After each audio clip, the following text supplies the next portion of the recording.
FPL Gameweek 36 transfer plans. Salah is benched. Are they transfers worth a hit? Wissa and Mbeumo will definitely be in, but let's find out why Salah's benched.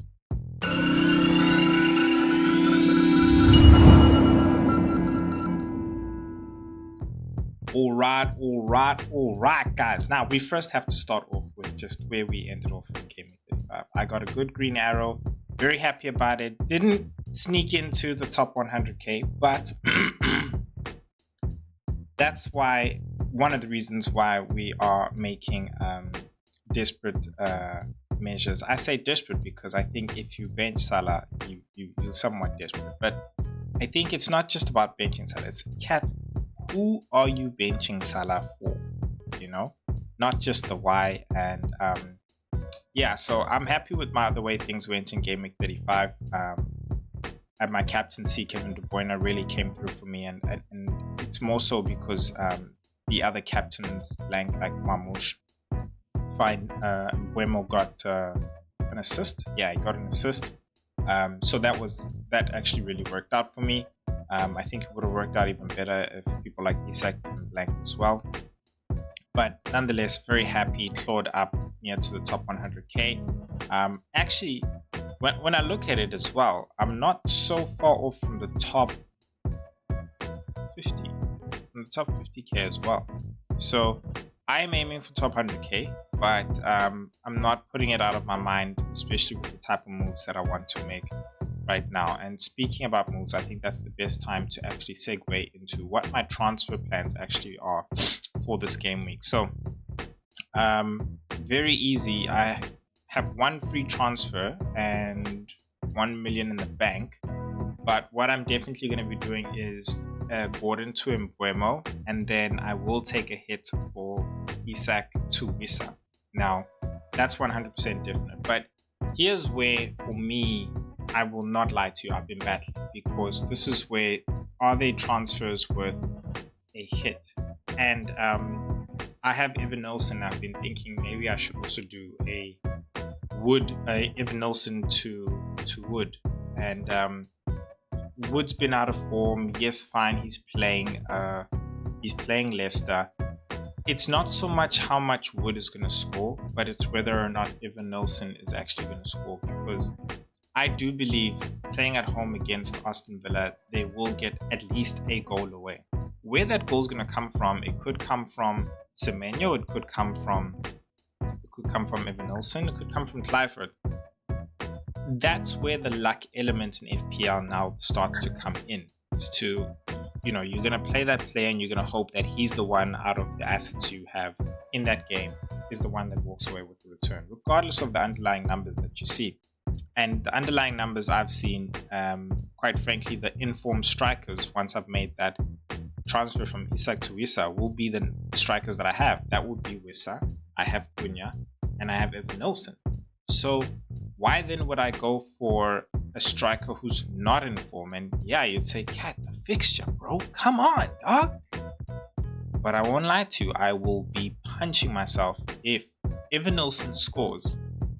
I took a -4 and Wood doesn't walk away with at least 12 points, because it's a different thing if Evan Nelson blanks and Wood goes, double digits, even though it was a -10, a -4, but he goes double digits, it then becomes worth it. But if you take the player out and that player actually does well, and Evan Nelson says scores a 6-pointer, but there goes Wood and scores only like an 8-pointer, even just to say even a 10.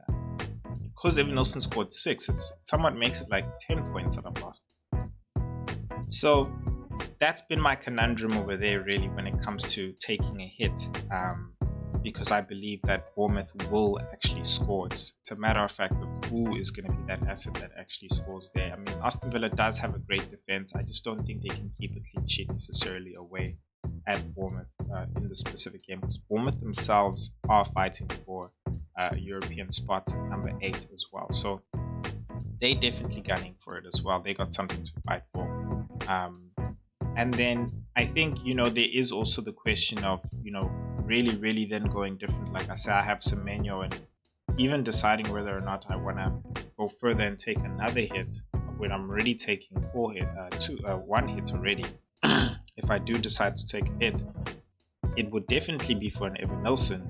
But if I want to go further and take a hit to bench Salah or another asset from Nottingham Forest, because I just feel like it's that game there. I honestly feel like Nottingham Forest in that game is going to walk away with 4 goals, and I believe that Wood can walk away with 2 goals there, and that's easy, like a 10-point game for him. But I do also feel like Elanga might get something from that game, and I think Elanga could get something from that game more so than Kevin Schade could actually get something from the Ipswich game. And I think, of course, it's mostly because that Nottingham Forest know that, look, this is the fixture where we get our 3 points from, and not just that, we need to get our goal difference up as well, just in case we're gonna need it. So I feel like they're gonna be really charging there, and might even leave themselves open, which is why I'm not really happy with Nottingham Forest as an option when it comes to defense. But I just feel like in terms of goal involvement there, it's definitely gonna come from the 3 assets being Gibbs, Wood, and Elanga. Out of the 4 goals, what is the contribution going to be? I don't know.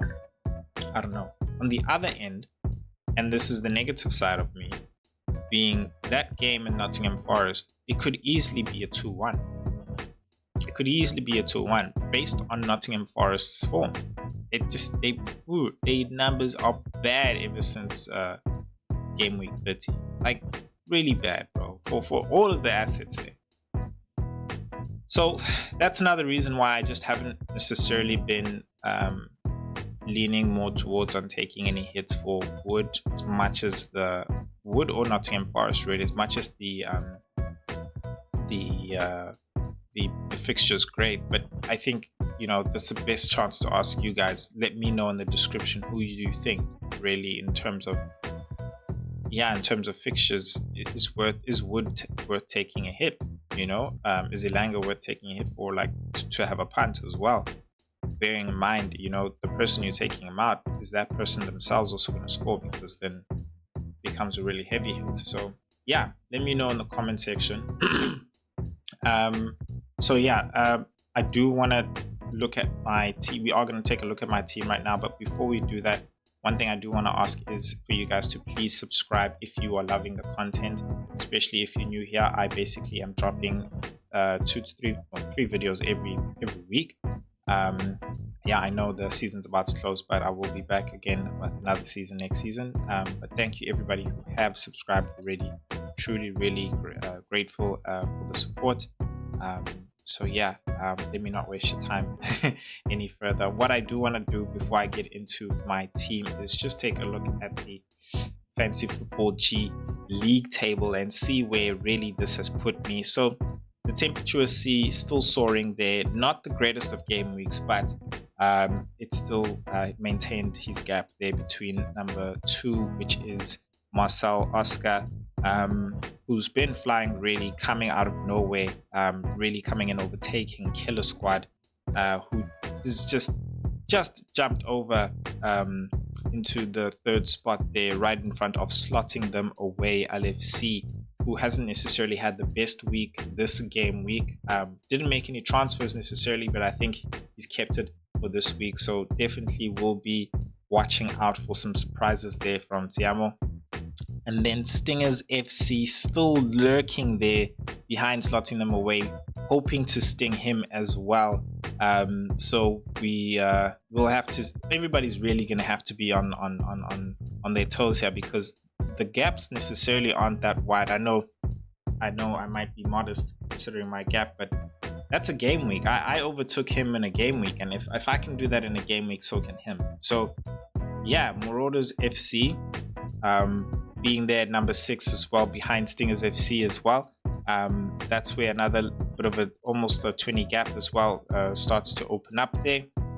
But that's where it starts to become close there, with hashtag 115 Chargers FC coming into the league as well at number 7.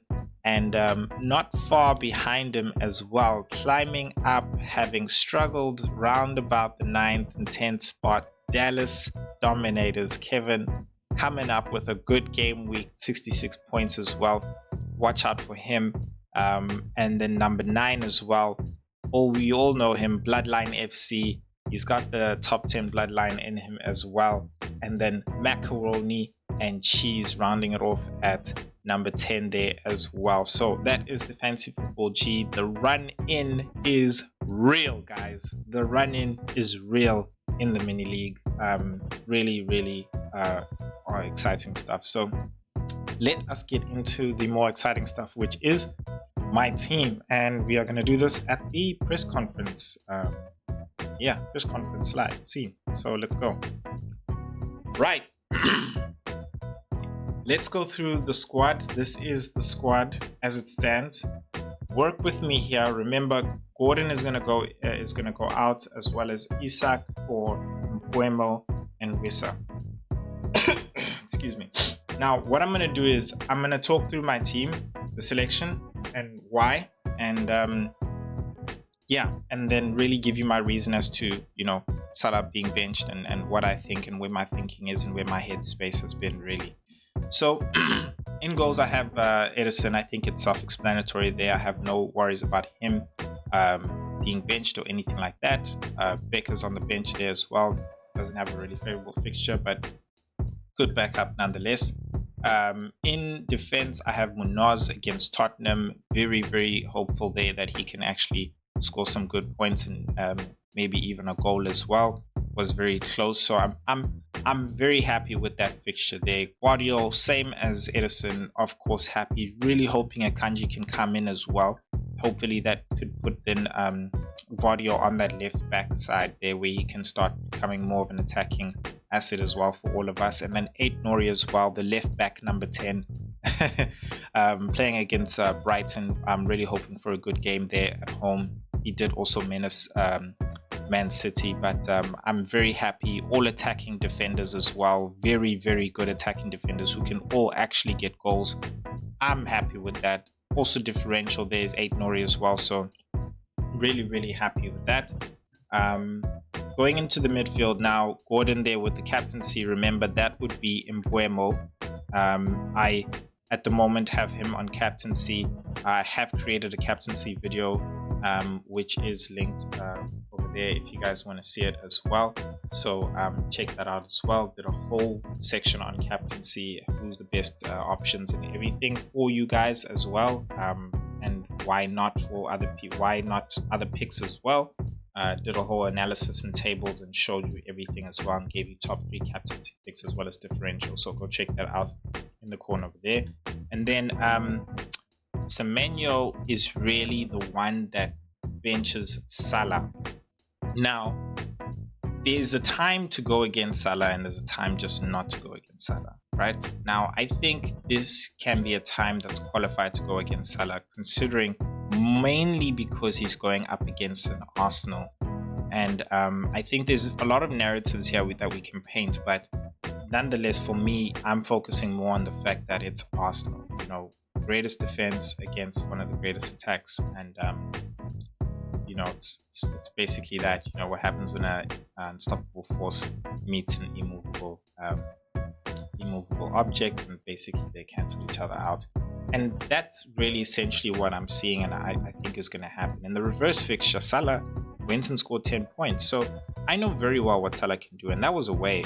Now he's actually at home. I'm well aware that, hey, Salah can go and score, but I have to take into consideration his form, which is something for me, which is the turning point here in the thought of actually benching him, is that he hasn't necessarily been in that top form that we have seen him in the entire season.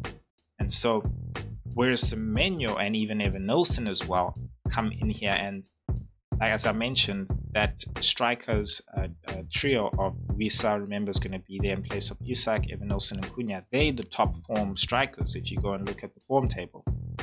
Semenyo has actually been more in form recently than Salah at home. So I'm thinking to myself, well, this is where I could get lucky if Semenyo's the one who could also grab or have a goal involvement there, and Salah could actually blank, highly blank. Like that game there against Arsenal was a 50-50 again for Salah blanking, having a return. And even so as well, my hope there really as well is that he doesn't even have a return, not even an assist or anything as well.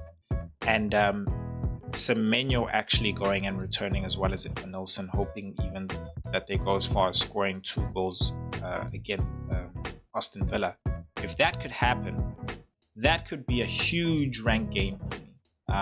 Really, real table turning. I could probably even go again another 50,000 up, and that could just jump me straight into the top 50k. So that's where the strategy is coming from. Instead of deciding to go and take hits to replace Semenyo and Evanilson for a Wood and an Ilanga, where Evanilson and Semenyo could go and score, and Wood and Ilanga could also end themselves up in a 2-1 game where only one of them scores. So I would rather not take hits, play these guys as major differentials in a game where I know they could possibly really score, where they're at home as well, and where Salah's actually facing a team which he could actually struggle against in a time where he's also out of form. To me, just that whole picture, that whole scenario for me is just like, dude, you can actually